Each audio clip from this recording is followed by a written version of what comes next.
Гэр бүлийн хүчирхийлэлтэй тэмцэх хууль 12 жилийн дараа шинжлэгдэж байна.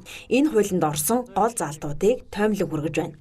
Гэр бүлийн хүчирхийллийн хэрэгээг таслан зогсоох нь зөвхөн цагдаа хууль хяналтынхан мөн хэдэн төрлийн бас байгууллагуудын хийдэг ажил биш болж байна. Энэ нь иргэн бүрийн хийх ажил болж хуульчлагдаж байна. Учир нь гэр бүлийн хүчирхийлэлтэй тэмцэх тухай хуульд энэ төрлийн хэргийг иргэд мэдээлэх үүрэгтэй.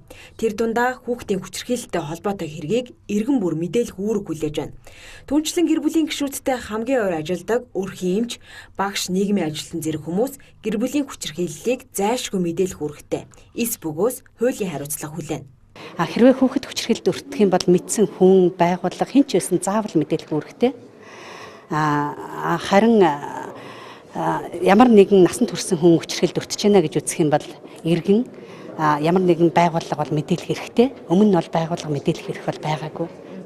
Мэдээлэх үүрэгч гэсэн байгаагүй. Энийг бол нэлээд онцгойлж гаргаж ирж байгаа. Түүнээс гадна мэдээлэл өгсөн хүний нууцлыг хамгаалах асуудлыг бас нэлээд чухалд авч үзэж хамгаалтын заалтууд бол оруулж ирсэн. Гэр бүлийн хүчирхийлэлтэй тэмцэх хуульд орсон дараагийн гол зохицуулалт бол засаг захиргааны нэгжид хохирогчийг түр хамгаалах байруулан нэгцгийн үйлчилгээг нэмж байгуулах тухай юм а.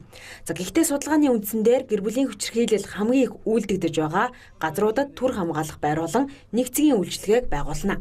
Эдгээрийг байгуулах зардлыг улсын төсвийн хөрөнгөөр шийдэхгүй өөр зохицуулалтаар шийдэж болно гэдгийг хууль зүйн дэд сайд мэдээлж байна. Энэ төр орон нутгийн жишээлүүд төсвийн хөрөнгө дотор иргэдийн хурлуудын дэргэд гэмтрээс урьдчилан сэргийлэх зөвлөлийн зардал байдаг. Тэнд нөгөө архин цогтуурсан, мансуурсан, зөрчил гаргасан этгээдүүдийн торгуулийн орлого төвлөрдөг.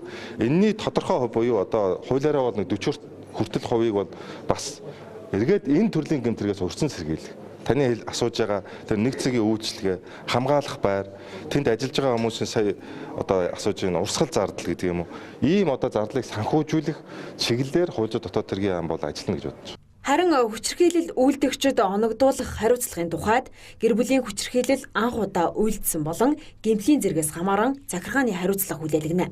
Харин давтан үйлдвэл шууд эрүүгийн хариуцлага хүлээлгэж шийдэх юм а. Гэхдээ гэр бүлийн хүчирхийлэгчийг зөвхөн барьж хориод шийтгээд өнгөрөхгүй. Шийтгэлээ эдэлж явах хугацаанд нь албадан зан үйл засах сургалтанд хамруулна.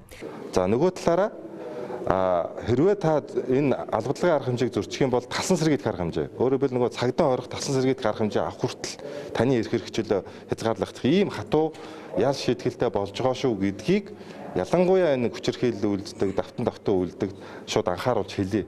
Тийм ээ. Тэгэхээр хууль маань өөрөө 2 сарын 1-ээс үйлчилж эхэлнэ. 1 сарын дараанаас эхлээд ийм хатуу ял шийтгэлтэй боллоо шүү. За энэ мэт олон шин зохицуулалт орсон гэр бүлийн хүчирхийлэлтэй тэмцэх хууль эх 2 дугаар сарын 1-ээс мөрдөгдөж эхлэхээр хуульчлагдчихэ. Мэдээллийн дэлгэрэнгүй энэ 7 хоногийн тойм хөтөлбөрөөр үзэгч та бүхэнд хүргэх болно.